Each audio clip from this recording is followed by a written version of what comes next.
오늘은 6편으로 기술 창업 사례에 대해 소개하고자 합니다. 2차전지 소재 기술을 보유하고 기술 창업 후 신제품 개발을 위해 연구개발 중인 벤처기업 사례를 소개해 드리고자 합니다. 기술 창업 기업의 경우 성공률은 매우 낮은 실정입니다. 현재 기술 창업 후 운영 중인 사례를 보며 기술 창업을 준비하시는 예비 창업자분들께서 도움이 되었으면 하는 마음으로 제작해 보았습니다. 구독 알림 설정을 해 놓으시면 콘텐츠를 올릴 때마다 쉽게 시청하실 수 있으니 활용하시기 바랍니다.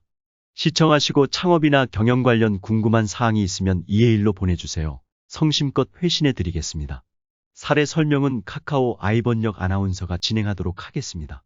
그럼 사례를 설명하겠습니다. 기업 현황을 보겠습니다. 대표자는 30대 후반으로 국내 대기업에서 연구개발 업무를 수행하며 부장으로 퇴직했습니다. 퇴직 후 개인 기업을 창업하고 운영하다가 현재 법인으로 전환하였습니다. 업종은 요즘 한창 뜨는 업종인 2차 전지 소재 분야 제조업종으로 직원은 20명 정도이며 대부분 연구개발 업무에 종사하고 있습니다. 현재 2차 전지 소재 분야 연구개발 중으로 매출액은 거의 발생하지 않고 있습니다.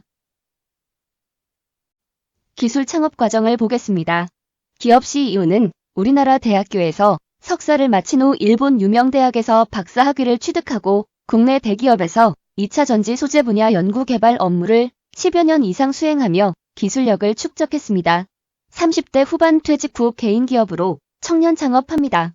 2년 전 법인 전환 후 벤처기업을 지정받았고 벤처캐피탈 자금 유치와 정부 지원 자금을 지원받아 연구개발 자금을 확보하였습니다. 중소기업부에서 지정하는 초격차 스타트업 1000에 선정되어 20명에 이르는 연구개발 인력과 함께 2차 전지 소재 개발에 매진하고 있습니다. 기술 창업 기업의 경영 환경을 보겠습니다.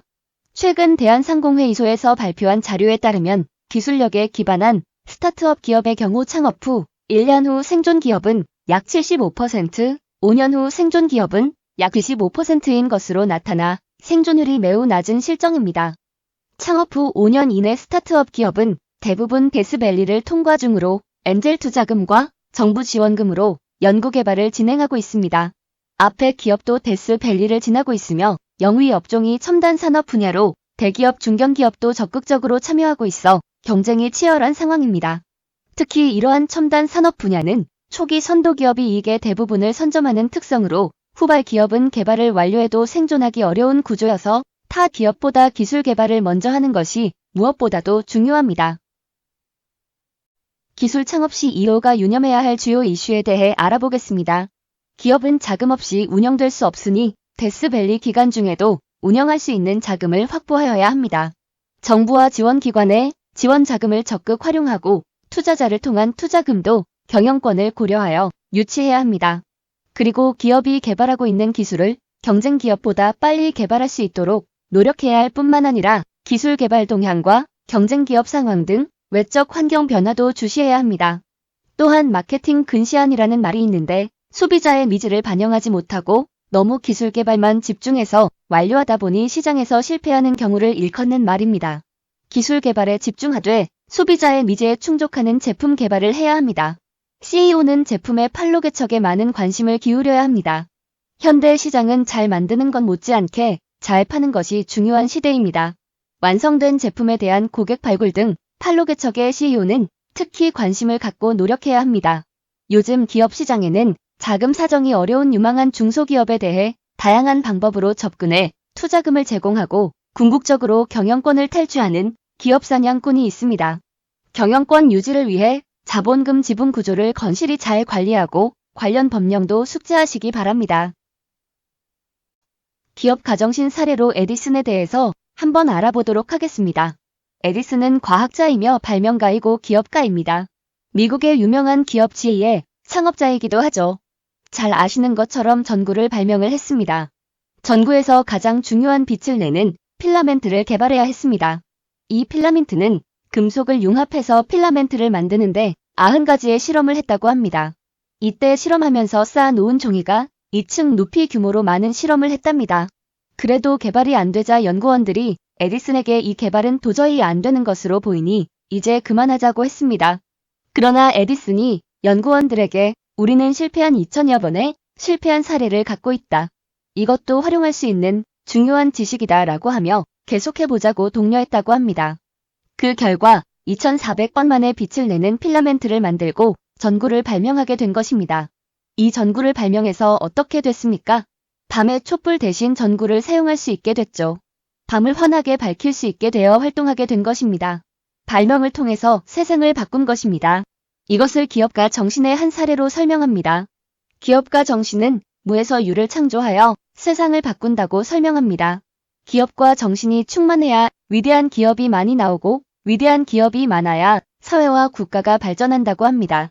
자기가 태어나기 전 세상보다 세상을 조금이라도 더 좋은 세상으로 만들어 놓고 떠나는 것, 자신이 한때 이곳에 살았으므로 해서 단 한 사람이 행복해지는 것, 이것이 진정으로 성공한 것이다 라고 에디슨이 말했습니다. 이렇게 선한 마음으로 새로운 가치를 창출하여 세상을 변화시키려고 최선을 다하는 것이 기업가 정신이라고 하겠습니다. 세종대왕께서도 많은 반대에도 한글을 창제하여 세상을 바꾸셨죠. 우리가 한글을 사용하고 있잖아요. 세종대왕님의 선한 한글 창제의 취지가 훈민정음 서문에 잘 나와 있죠. 기업가 정신이 매우 컸다고 할 수 있습니다. 기술 창업하시는 분들이 명심했으면 해서 설명드렸습니다. 참고사항으로 몸과 마음을 수양하는 방법으로 경물 취지에 대해서 제 나름대로 설명하겠습니다. 출처는 사서 3경 중 하나인 대학입니다. 수신제가 지국 평천하의 의미를 잘 알고 계실 것입니다. 처음으로 해야 할 것이 수신인데 수신하기 위해서 사용하는 방법이 경물 취지라는 것입니다.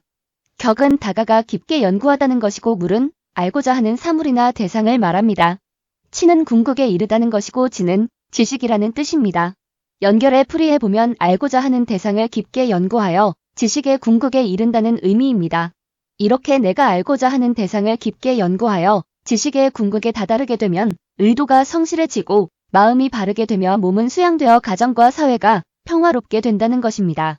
이렇게 경물 취지를 통해 자신을 수양하여 높은 단계에 오른 사람이 가정도 화목하게 하고 사회를 평화롭게 변화시킬 수 있다는 것입니다.